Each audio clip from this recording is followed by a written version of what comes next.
يا ربي بالمصطفى بلغ مقاصدنا واغفر لنا ما مضى يا واسع الكرم يا رب.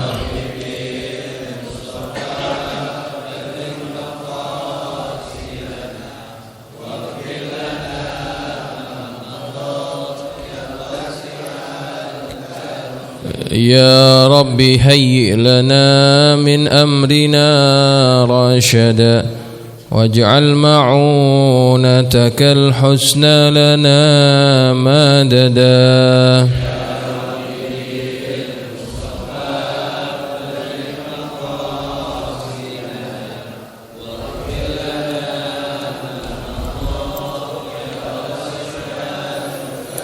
ولا تكلنا إلى تدبير أنفسنا فالنفس تعجز عن إصلاح ما فسدا.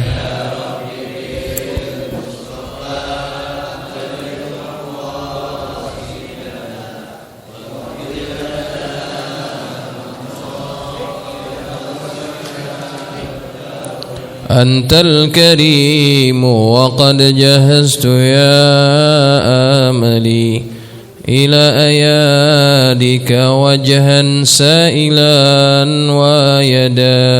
يا رب بالمصطفى بلغ مقاصدنا واغفر لنا ما مضى يا واسع الكرم. اللهم صل وسلم وبارك عليه وعلى آله.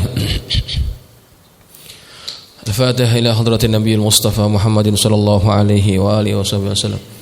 ثم إلى أرواح آبائه وإخوانه من الأنبياء والمرسلين وآل كل منهم والصحابة أجمعين وتابعين لهم بإحسان إلى يوم الدين. ثم إلى أرواح الأولياء والشهداء والصالحين والعلماء العاملين أينما كانوا من مشارق الأرض إلى مغاربها، أن الله يرد درجاته في الجنة ويعيد علينا بركاتهم وأسرارهم وأنوارهم وعلومهم ونفعاتهم في الدين والدنيا والآخرة. ثم إلى أرواح مشايخنا ومعلمينا وأساتذتنا، الله يتغشاهم بالرحمة والمغفرة. وثم إلى أرواح مؤلف هذا الكتاب الإمام النووي، بأن الله يؤلي درجاته في الجنة ويعيد علينا بركاته وأسراره وأنواره وعلومه ونفعاته في الدين والدنيا والآخرة. وعلى نية أن الله يفتح علينا فتوح العارفين ويفقهنا وإياكم في الدين ويرزقنا كمال الإخلاص واليقين. وعلى كل نية صالحة. وإلى حضرة النبي المصطفى محمد صلى الله عليه وسلم. الفاتحة.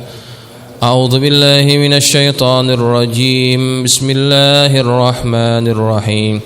الحمد لله رب العالمين الرحمن الرحيم مالك يوم الدين إياك نعبد وإياك نستعين اهدنا الصراط المستقيم صراط الذين أنعمت عليهم غير المغضوب عليهم ولا الضالين آمين. السلام عليكم ورحمة الله وبركاته. الحمد لله رب العالمين وبه نستعين على أمور الدنيا والدين، والصلاة والسلام على أشرف المرسلين سيدنا ومولانا محمد وعلى آله وأصحابه أجمعين. سبحانك لا علم لنا إلا ما علمتنا إنك أنت العليم الحكيم. رب اشرح لي صدري ويسر لي أمري واحلل عقدة من لساني يفقه قولي. أما بعد، فإن أصدق الحديث كتاب الله تعالى وخير الهدي هدي محمد صلى الله عليه وسلم وشر الأمور محدثاتها وكل محدثة بدعة وكل بدعة ضلالة وكل ضلالة في النار. Hadirin jamaah yang dirahmati Allah sekalian, alhamdulillah kita bersyukur kehadirat Allah Subhanahu wa taala atas nikmat dan karunia yang begitu banyak yang Allah kurniakan kepada kita sekalian. Dan kita bersyukur kepada Allah bahwa kita dipilih dan Allah kurniakan kita taufik untuk dapat hadir duduk di majelis ilmu yang mulia ini, sambil kita menunggu waktu Isya, kita hidupkan waktu yang amat baik, yang sangat dianjurkan untuk kita menghidupkannya, yaitu waktu antara maghrib dan Isya, bainal isya'ain,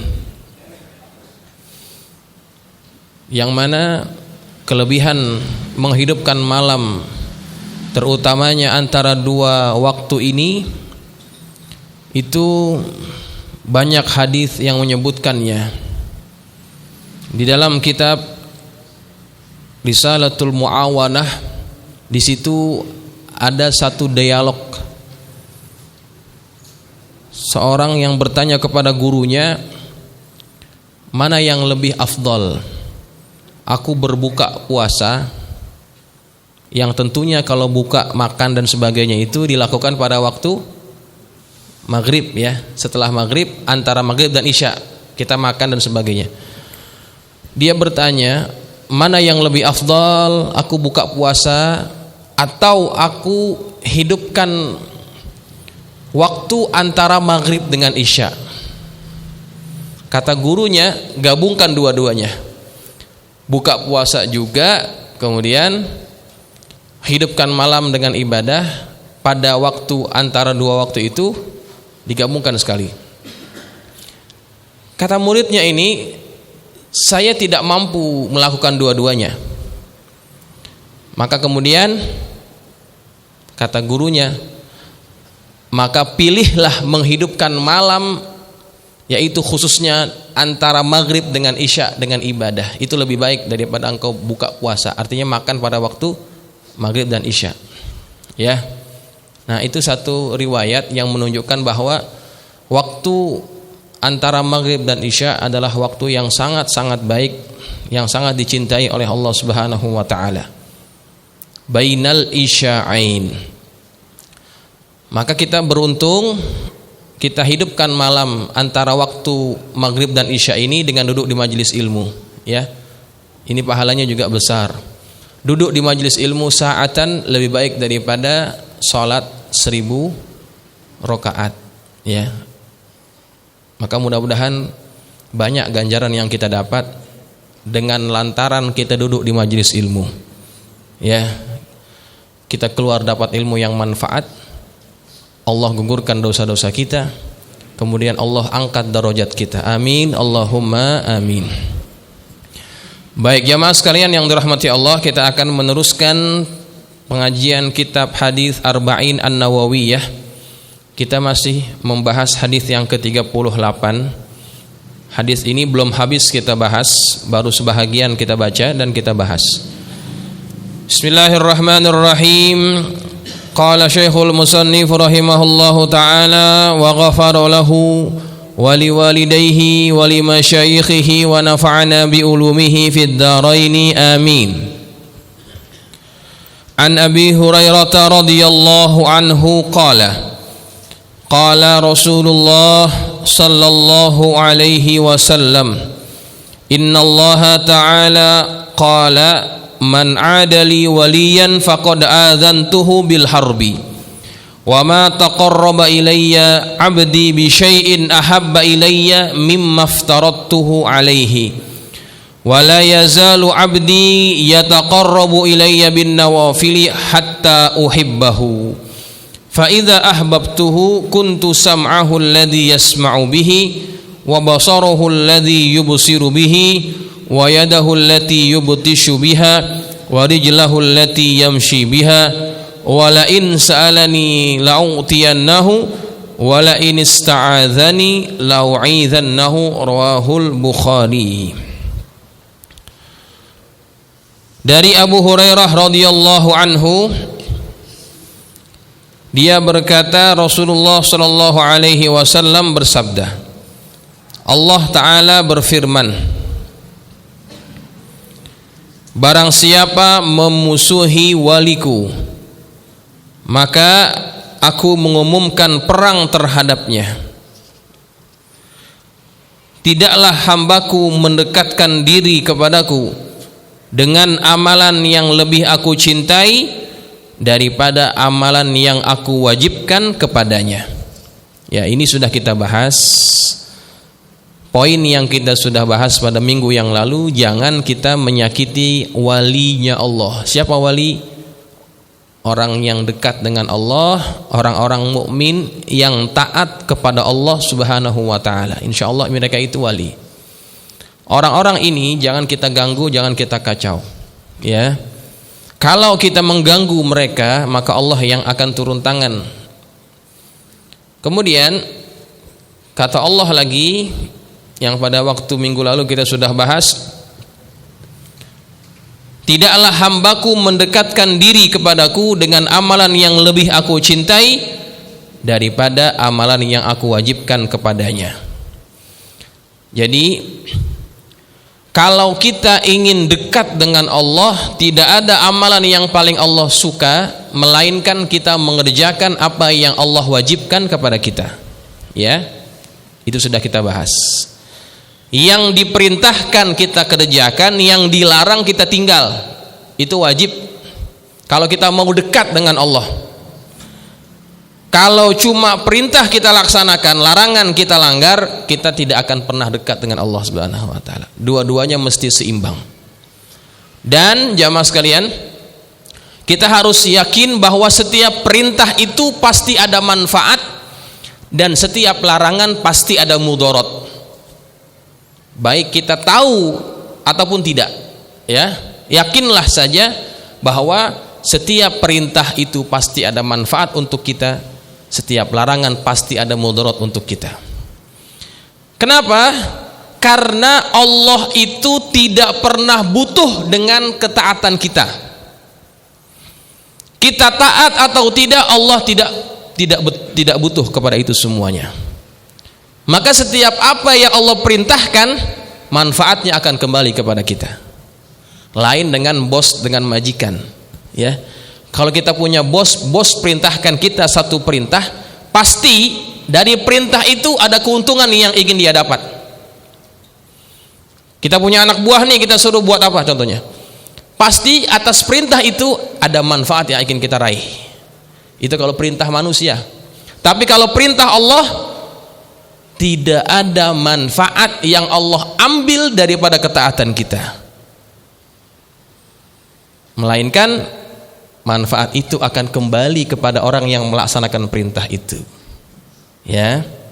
Nah, begitulah cara kita untuk mendekat kepada Allah. Orang gak akan selamat, orang tidak akan pernah selamat kalau tidak menempuh jalan syariat. Gak akan pernah. Perahu, kapal, bahtera tidak akan pernah mencapai tujuan dan destinasinya kalau dia tidak melalui jalan yang betul. Yaitu melalui apa? Dia berlayar di lautan, baru dia akan sampai ke tujuan. Kalau perahu itu berjalannya diletakkan di atas daratan, sehebat apapun perahu itu tidak akan pernah sampai ke tujuan. Ya, maka begitu juga dengan kita. Kalau kita ingin selamat kehidupan di dunia dan akhirat, harus melewati jalan yang betul. Jalan itu bahasa Arabnya adalah syariat. Ya. Kalau kita melewati syariat, maka kita seperti orang yang menempuh jalan dan kita akan pasti sampai ke tujuan. Ingat jamaah sekalian, kampung halaman kita bukan di Jawa, bukan di Sumatera, bukan di Kalimantan, bukan di Sulawesi. Kampung halaman kita di mana? Kampung halaman kita adalah surga. Hubbul watan minal iman. Ada satu makalah yang mengatakan hubbul watan minal iman. Cinta tanah air itu sebagian dari iman. Tanah air yang dimaksud dengan hadis dengan makalah itu apa? Watan kita itu adalah surga. Karena Adam diciptakan waktu dia berada di mana? Di surga. Itu tempat kembali kita. Kalau kita ingin selamat sampai ke kampung halaman, maka kita harus menempuh jalan yang sudah diatur oleh Allah Subhanahu wa taala. Maka jamaah sekalian, Kalau kita ingin dekat dengan Allah, maka jalan yang paling Allah sukai adalah kita mengerjakan apa yang Allah perintahkan kepada kita. Kemudian wala yazalu abdi yataqarrabu ilayya bin nawafili hatta uhibbahu.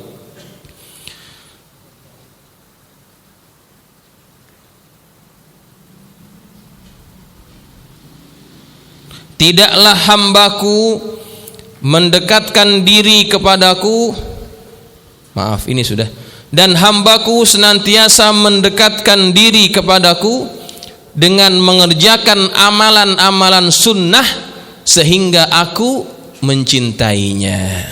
Ya.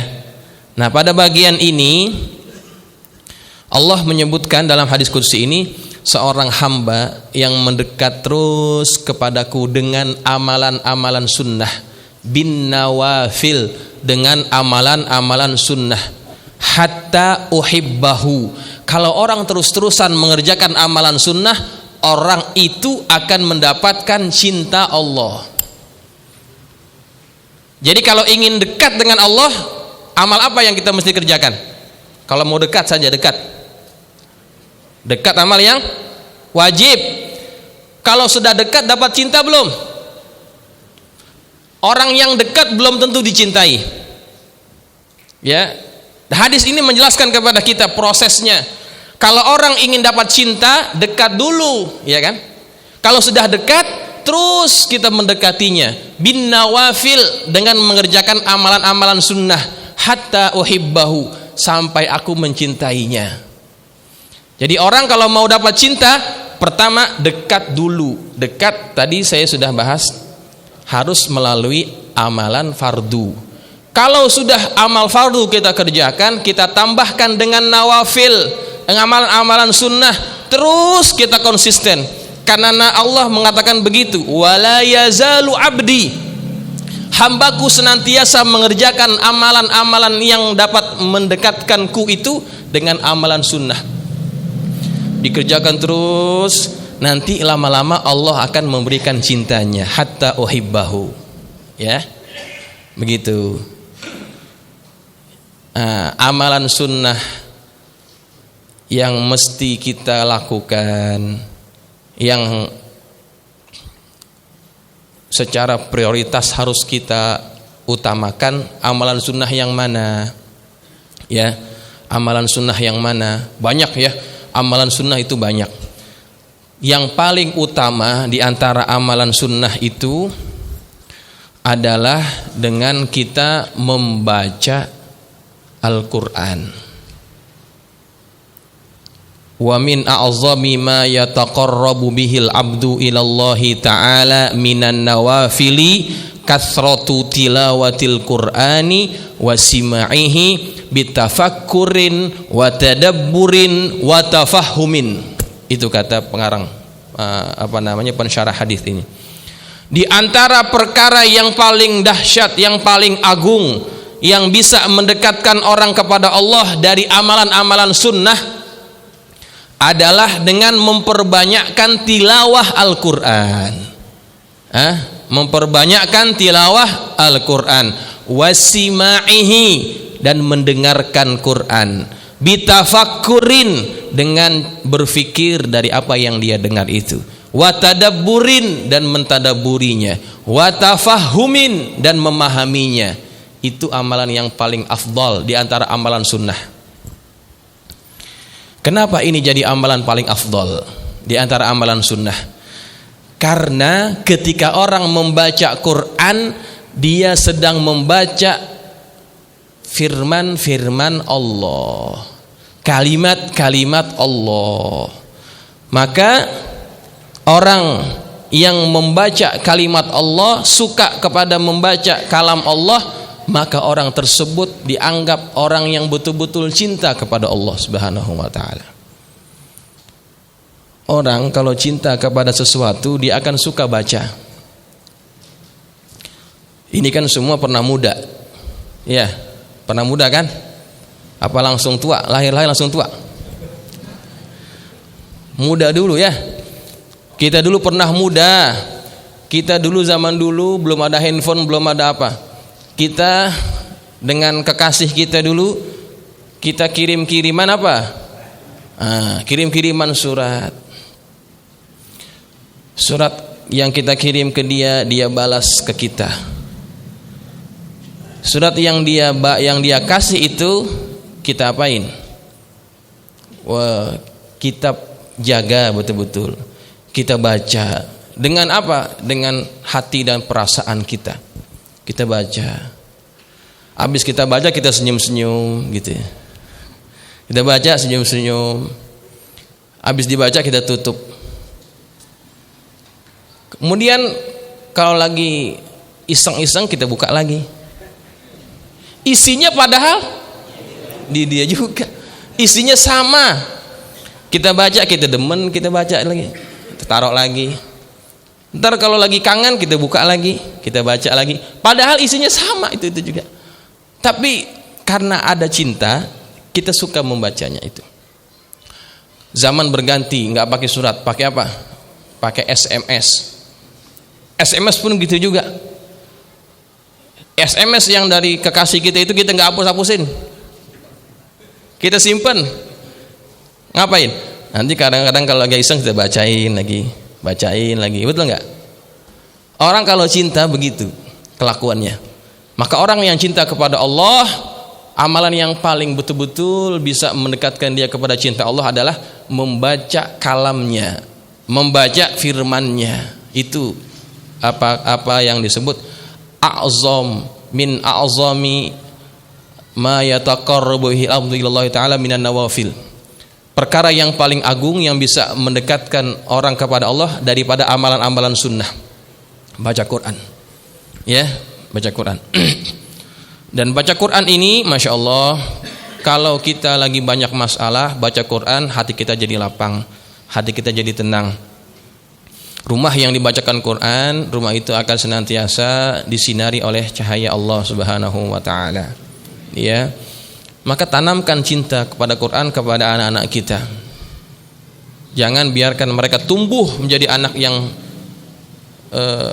beranjak dewasa tanpa bisa baca Quran. Kalau kita sebagai bapak nggak bisa baca Quran, jangan sampai anak kita nggak bisa baca Quran. Ya, kalau kita nggak bisa baca Quran sampai sekarang ini, jangan sampai anak kita pun sama nasibnya sama kita. Biar mereka tidak buta huruf Quran. Ya. Kirim ke TPA guru-guru yang bisa ngajarin mereka Quran. Begitu, tanamkan itu. Karena itu pesan Nabi. Ajarkan kepada anak kalian dua cinta. Cinta kepada Quran dan cinta kepada keluarga Rasulullah SAW. Itu yang kita mesti ajarkan kepada anak-anak kita. Ya. Kemudian kalau orang sudah cinta, kata Ibnu Mas'ud, man ahabbal Qur'ana, barang siapa yang cinta Quran, ahabballahu wa rasuluh, maka Allah dan Rasulnya akan cinta kepada dirinya. Masya Allah, ya. Maka cinta kepada Quran harus kita tanamkan, begitu. Dan kalau kita jarang baca Quran, berarti Allah yang palingkan kita daripada Quran. Na'udzubillah. Allah yang palingkan kita. Allah sibukkan kita dengan perkara-perkara yang lainnya yang kurang berfaedah. Allah tidak ingin kalamnya itu dibaca oleh kita. Maka kita harus ingat, ya, berapa banyak waktu yang kita gunakan untuk membaca Quran. Pastikan setiap hari itu ada ayat yang kita baca. Walau tidak banyak, pastikan ada. Ya, jangan hari-hari kita berlalu tanpa kita baca Al-Quran. Na'udzubillah. Ya, sebab inilah diantara perkara yang bisa membantu kita nanti pada hari kiamat. Al-Quran itu bisa jadi pembela kita. Bagi siapa? Bagi orang yang suka baca, yang mengamalkan isinya. Quran ini akan datang nanti pada hari kiamat menjadi pembela kita. Iqra'ul Quran, bacalah Al-Quran. Fa innahu ya'ti yaumal qiyamah syafi'an li ashabi, karena nanti Quran ini akan datang pada hari kiamat menjadi pembela bagi orang yang suka membaca dan mengamalkannya. Ya, maka Kalau kita sekarang masih belum bisa baca Quran, terus belajar. Jangan malu ya, jangan malu. Jangan sampai kita mati kita nggak bisa baca Quran. Mau alasan apa yang kita kasih kepada Allah? Ketika kita menghadap kepadanya, kita nggak bisa baca Quran. Alasan apa yang kita kasih kepada Quran nanti itu? Ketika nanti pada hari kiamat kita nggak bisa baca itu, alasan apa yang kita mau kasih kepada Quran itu? Kepada Allah Subhanahu Wa Taala juga. Padahal waktu yang Allah berikan sama dengan orang lain. Orang lain dikasih 24 jam, kita juga dapat waktu yang sama 24 jam. Tapi kenapa yang lain mereka mampu baca Quran, mereka mampu belajar Quran? Kenapa kita tidak? Waktu yang diberikan sama, kemana waktu itu kita gunakan sehingga kita lalaikan Quran? Man ja'alal Qur'ana amamahu qadahu ilal jannah. Barang siapa yang menjadikan Quran itu berada di hadapannya, menjadi ikutannya, Quran ini akan membawa orang tersebut masuk ke dalam surga. Wa man ja'alal Qur'ana wara'a zahrihi saqahu ilan nar. Barang siapa yang jadikan Quran berada di belakangnya, diabaikan, jangankan diamalkan, dibaca saja tidak, Quran ini nanti pada hari kiamat akan menyeret orang tersebut masuk ke dalam neraka jahanam. Na'udzubillah wal iyadzubillah.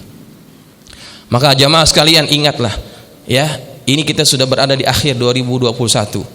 Tahun besok pastikan ada peningkatan dari amal ibadah kita. Kalau dulu nggak bisa baca Quran, tahun depan kita pastikan kita bisa baca Quran ya. Kemudian jamaah sekalian selain baca Quran, antara amalan yang sunnah yang juga sangat baik untuk kita kerjakan agar dapat cinta Allah adalah kasratu zikrillah, memperbanyakkan zikrullah, zikir kepada Allah. Karena Allah Subhanahu wa taala bersabda, berfirman, fadhkuruni adzkurkum. Ingatlah aku, maka aku akan ingat engkau. Kalau orang ingat Allah, Allah akan ingat kita.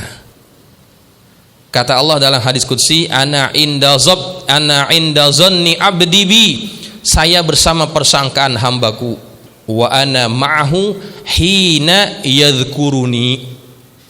Aku bersamanya tatkala dia mengingat aku. Allah akan bersama kita ketika kita mengingat Allah. Fa in dzakaroni fi nafsihi dzakartuhu fi nafsihi. Seandainya dia ingat aku, zikir kepada aku dalam dirinya, maka aku juga akan sebut namanya dalam diriku. Wa in dzakaroni fi malain, kalau dia menyebutku, berzikir kepadaku dalam kumpulan manusia, dalam jamaah seperti sekarang ini, dzakartuhu fi malain khairun minhu. Aku akan sebut nama dia pada kumpulan yang lebih baik daripada kumpulan yang dia berada di dalamnya. Kumpulan siapa itu? Kumpulan malaikat. Allah akan sebut-sebut nama kita. Fulan bin Fulan sedang sebut namaku. Fulan bin Fulan sedang sebut nama aku. Allah sebut nama kita. Nama kita terkenal, sering disebut Allah Subhanahu wa taala. Maka tatkala orang yang senantiasa zikir kepada Allah, ketika ruhnya itu nanti akan dibawa naik ke atas, buka dari naik langit satu, langit kedua, itu malaikat sudah nungguin kita. Ini ruhnya siapa? Fulan bin Fulan. Oh, si Fulan yang sudah dikenal namanya. Maka disambut orang tersebut, ruh orang tersebut oleh para penghuni langit. Karena kenapa? Karena kita senantiasa ingat kepada Allah Subhanahu wa taala semasa kita hidup. Ya, zikir kepada Allah itu juga diantara amalan nawafil yang juga agung sekali, bagus sekali untuk kita amalkan. Kalau kita lemah daripada berzikir kepada Allah, kita bisa menggunakan alat-alat bantu ya. Di antaranya ini apa namanya ini? Subhah, atau kita sebutnya tasbih ya. Silahkan gunakan. Ini sebagai apa? Ini alat bantu saja. Kalau kita pegang ini, insya Allah kita lebih mudah untuk zikir ya. Kita zikir ya. Boleh nggak pakai yang lain? Silahkan. Mau pakai tasbih digital ya kan, yang cetak, boleh nggak tuh? Boleh. Tapi lebih afdol pakai sesuatu yang hidup, ya, sesuatu yang hidup, yang daripada kayu, ya, itu yang lebih baik. Karena benda-benda ini semua juga bertasbih kepada Allah, ya. Bisa juga ngetasbih, ada juga tuh yang plastik, ada tasbih yang plastik, itu juga bisa sebetulnya sebagai alat saja. Tetapi yang lebih afdol adalah menggunakan sesuatu yang hidup, kayu, ya kan, kayu macam-macam, ya, silakan digunakan sebagai alat untuk bantu kita zikir. Baik. Jamaah sekalian yang dirahmati Allah, maka ketika orang sudah dapat cinta Allah dengan amalan sunnahnya itu, maka apa yang dia dapat? Kata Allah dalam hadis ini, fa idza ahbabtuhu kuntu sam'ahu alladhi yasma'u bih. Maka apabila aku sudah mencintainya, aku menjadi pendengarannya. Aku menyertai pendengarannya yang dia gunakan untuk mendengar. Wa basarahu alladhi yubsiru bih. Aku menyertai penglihatannya yang dia gunakan untuk melihat. Wa yadahu allati yabtishu biha. Dan aku menyertai tangannya yang dia gunakan untuk beraktivitas. Wa rijlahu allati yamshi biha. Aku menyertai kakinya yang dia gunakan untuk berjalan. Kemudian itu yang diberikan Allah kepada orang-orang yang sudah dapat cintanya. Wala in sa'alani la u'tiyannahu. Jika dia meminta, maka pasti aku akan berikan. Wala in ista'adzani la u'idhannahu. Kalau dia mohon perlindungan, maka tentu aku akan lindungi dia. Ini balasan kalau orang sudah dapat cinta. Allah jadi pendengaran kita, Allah jadi penglihatan kita, Allah jadi tangan kita, Allah jadi kaki kita. Itu maksudnya apa itu? Maksudnya Allah itu akan senantiasa menyertai kita dari semua anggota tubuh yang kita gunakan untuk beraktivitas. Kalau mata ini sudah disertai Allah, maka mata ini hanya akan suka melihat kepada benda-benda yang baik-baik. Ya, kalau mata ini sudah disertai Allah, dia punya kecenderungan hanya akan melihat kepada apa-apa yang Allah ridhoi.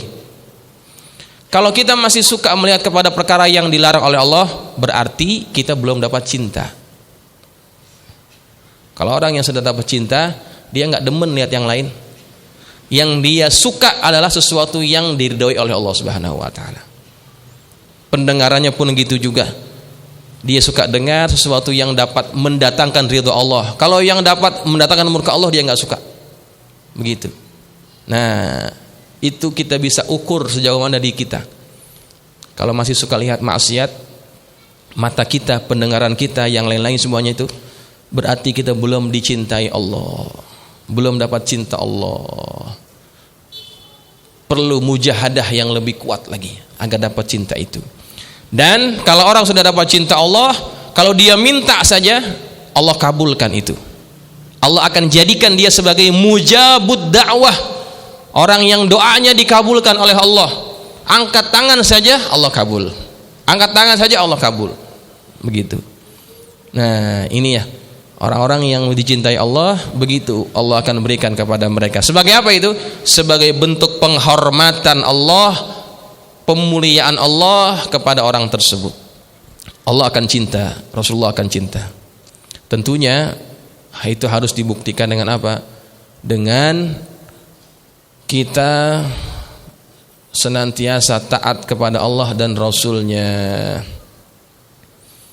Kalau tidak taat kepada Allah, jangan harap kita dapatkan itu semuanya. Ada seorang sahabat Nabi yang namanya Julaibib. Sahabat Nabi namanya ini Julaibib. Julaibib, dia salah seorang khadamnya Nabi, suka berkhidmat untuk Nabi. Wajahnya tidak begitu ganteng, pas-pasan lah kalau kita bilang. Dia juga bukan orang kaya, ya, miskin. Kata Nabi, Julaibib, kamu mau nggak saya kawinkan? Kata Julaibib, ya Rasulullah, siapa yang mau dengan saya? tampang pas-pasan, duit nggak ada. Ya, orang kan modalnya itu ya. Kalau tampang pas-pasan, duit banyak, perempuan demen aja, ya kan? Kalau duit nggak ada, tampang ada, masih laku juga. Ini kalau orang sudah tampangnya pas-pasan, duit nggak ada, susah lakunya. Ini Julaibib nih. Kata Nabi, nanti saya carikan. Maka Nabi datang ke rumah seorang sahabat Ansor. Nabi masuk ke rumahnya, ditanya oleh sahabat ini, ya Rasulullah, Tuan, ada urusan apa datang ke rumah saya? Kata Nabi, saya ingin meminang anak perempuanmu. Wah, ini tuan rumah gembira bukan main. Kenapa? Nabi mau minang anaknya, mau melamar anaknya. Kemudian dia sudah setuju, ya, sudah terlalu pede. Kemudian kata Nabi, tetapi bukan untuk saya. Lalu untuk siapa ya Rasulullah? Untuk sahabat saya, Julaibib. Kata Nabi, Julaibib yang mau nikah sama anaknya. Kata orang ini, kalau gitu nanti dulu dah. Saya kompromi dulu sama istri saya. Saya tanya dulu. Baik dah, silakan. Dia masuk ke dalam, dia tanya istrinya, ya wahai istriku, Nabi datang ke rumah kita ingin meminang anak kita. Wah, istrinya gembira. Terima saja bang, terima aja.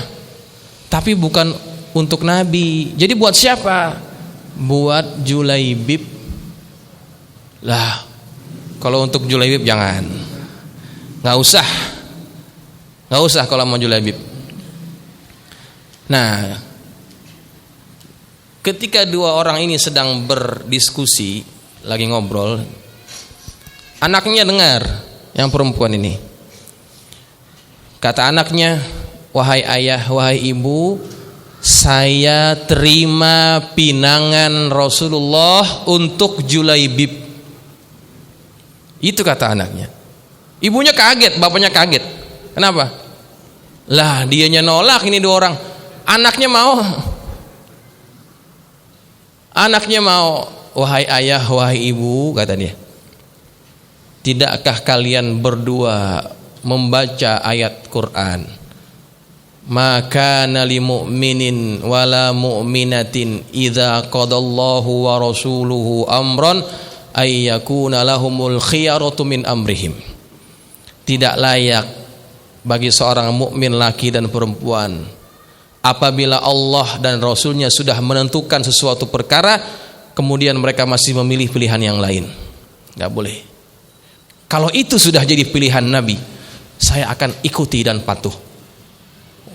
Walaupun ini Julaibib orang miskin, tampang pas-pasan, tapi lantaran yang minta adalah Nabi, anak perempuan ini mau menikah dengan Julaibib karena perintah itu.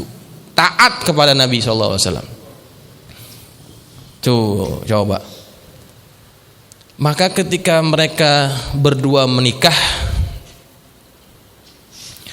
Nabi SAW doakan kepada wanita ini, karena dia sudah patuh kepada Nabi kan. Walhal pilihannya itu pilihan bukan pilihan yang enak. Allahumma subba 'alaihal khair sabban wa la taj'al 'aishaha kaddan kadda. Wahai Allah, limpahkan kepada dia kebaikan yang banyak. Kebaikan di sini maksudnya harta ya. Wala taj'al 'aishaha kaddan kaddan. Jangan jadikan hidupnya itu susah, melarat, belangsak. Jangan jadikan hidupnya begitu. Itu doa Nabi kepada perempuan ini tatkala dia menerima pinangan Julaibib. Baru menikah bentaran, kemudian ada panggilan jihad. Maka Julaibib tinggalkan istrinya yang baru dinikahi, ikut berjihad bersama Rasulullah SAW. Allah takdirkan Julaibib itu wafat pada peperangan tersebut. Mati dia, wafat. Setelah perang selesai, Nabi minta sahabat cari sahabat-sahabat yang meninggal. Cari. Sudah ya Rasulullah, fulan meninggal. Saya kehilangan salah seorang sahabat saya. Siapa ya Rasulullah? Ini semuanya sudah. Satu orang yang masih saya ingin lihat dia. Carilah Julaibib, cari di mana dia. Wah, bingung nih mereka. Ini yang muslim yang wafat ini sudah diambil semua, diasingkan. Julaibib enggak ketemu. Dicari lagi. Rupa-rupanya jasadnya Julaibib itu ada tertumpuk oleh jasad orang-orang musyrikin. Tubuhnya tertumpuk orang-orang musyrikin, enggak kelihatan. Kata Nabi, sesungguhnya dia wafat, dia tewas karena berhadapan dengan orang-orang ini. Wafatnya begitu. Kemudian oleh Nabi, Julaibib ini diuruskan, dan yang memasukkan Julaibib ke dalam liang lahatnya adalah baginda Rasulullah SAW. Kata Nabi, saya untukmu, aku untukmu, engkau untukku. Nabi katakan begitu, saya bagian daripadamu, engkau bagian daripada aku. Kenapa Nabi katakan begitu?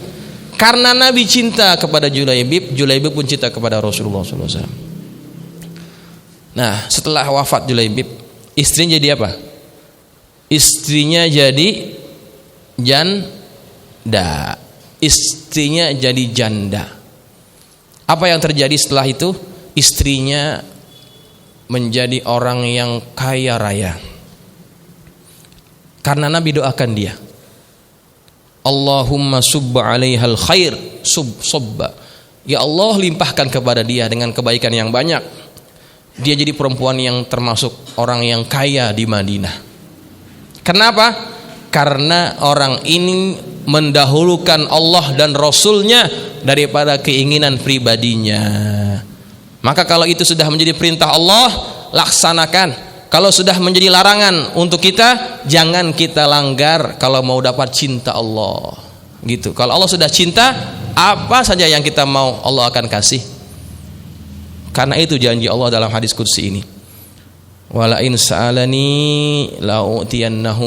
Kalau dia minta, aku akan berikan itu. Ya. Baik, jamaah sekalian, sampai di sini hadis yang ke-38. Insyaallah minggu depan kita akan masuk hadis yang berikutnya, 39. Silakan kalau ada yang ingin bertanya, silakan. Ya, itu.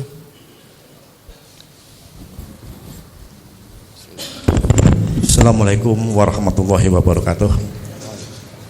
Pertanyaan saya, tadi kan telah dibahas masalah afdol daripada sunnah baca Quran dan zikrullah ya tadi ya.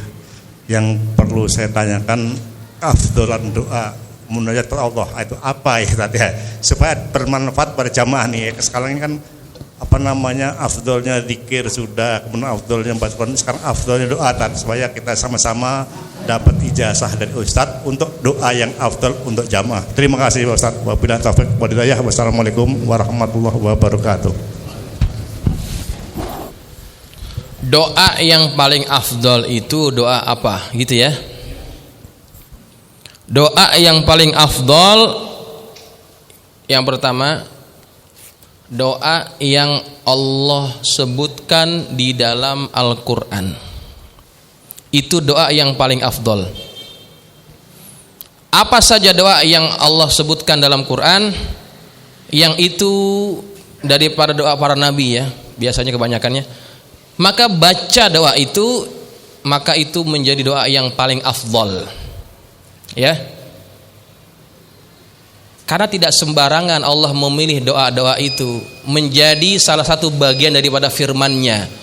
Kalau sudah dimasukkan ke dalam firman-Nya, berarti itu doa pilihan ya. Banyak kan doa-doanya kan, la ilaha illa anta subhanaka inni kuntu minaz zalimin. Subhanaka apa namanya tuh doa Nabi Yunus alaihissalam, apa itu? Apa? La ilaha illa antas. Bukan, itu Nabi Yunus. Ya. Doa Nabi ini, Nabi Adam. Rabbana zalamna anfusana wa illam taghfir lana wa tarhamna lanakunanna minal khasirin. Doa Nabi Muhammad. Apa?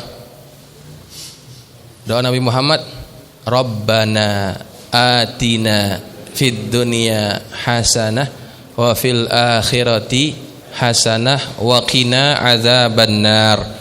Itu doa Nabi, namanya yang ada juga yang menamakannya sebagai doa sapu jagat. Satu doa itu mencakup semuanya. Doa lain misalkan Rabbana la tuzigh qulubana ba'da idh hadaitana wa hab lana min ladunka rahmah innaka antal wahhab. Baik. Itu doa yang paling afdal, doa yang Allah sebut dalam Quran. Yang kedua, doa yang Nabi sebut dalam hadis, yang warid dalam hadis, itu doa yang paling afdal yang kedua. Banyak itu ya. Yang kedua. Kemudian yang ketiga, doa yang paling afdal adalah doa yang dibaca atau dikarang oleh para ulama, para aulia itu. Ya, itu juga di antara doa yang paling afdal. Nah, setelah itu barulah kita bisa doa sesuai dengan hajat kita, ya.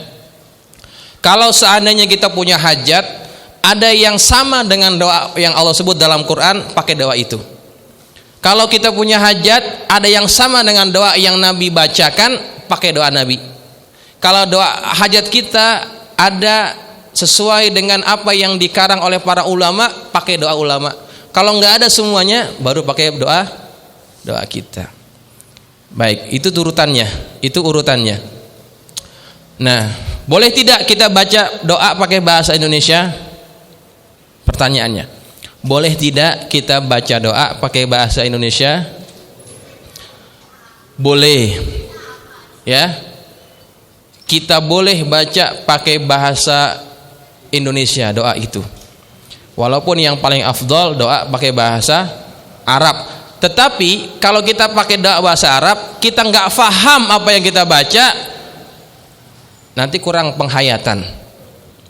Yang paling bagus baca pakai bahasa Arab, kita tahu artinya sehingga kita kita lebih menghayati apa yang kita panjatkan kepada Allah. Ya. Tapi kalau kita mau pakai bahasa Indonesia, silahkan, tidak dilarang, begitu ya. Tapi nggak usah pakai ngomong, Tuhan kan bukan orang Arab, mah jangan begitu, jadi salah nanti. Ya, jadi kacau nanti urusan itu. Ya, oke ya, cukup ya. Saya kira begitu, sudah masuk waktu Isya. Semoga bermanfaat apa yang kita pelajari. Al-Fatihah. A'udzubillahi minasyaitonir rajim. Bismillahirrahmanirrahim. Alhamdulillahirabbil alamin. Arrahmanirrahim. Maliki yaumiddin.